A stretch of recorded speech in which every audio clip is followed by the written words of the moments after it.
When I first moved into the old boarding house, I thought I had found a bargain. The rent was cheap, the building was quiet, and the landlady was almost too eager to have me sign the lease.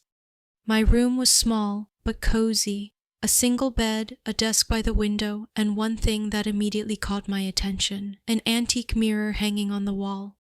It was tall, cracked slightly at the corner, its frame carved with strange symbols I couldn't recognize.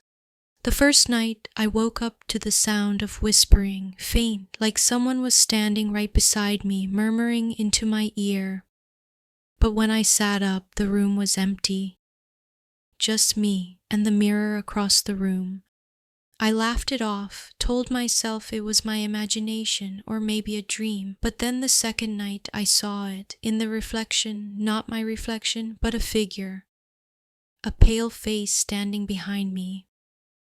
When I spun around, nothing, just my empty room. By the third night, I couldn't sleep. Every time I closed my eyes, I felt it, that weight of being watched.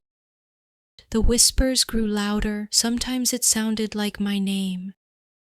Sometimes it sounded like laughter. I tried covering the mirror with a blanket, but in the morning the blanket was always on the floor. The glass was uncovered, and it felt warmer to the touch, like it had been breathing.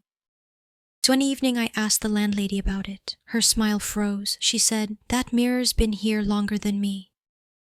Every tenant complains about it, but don't worry, it only takes those who look too closely." That night I couldn't resist. I stood in front of the mirror and stared. My reflection began to change. My eyes sank deeper, my skin turned gray, my mouth opened in a scream I couldn't hear. And behind me, dozens of faces, trapped, screaming silently. I ran from the room, never went back for my things.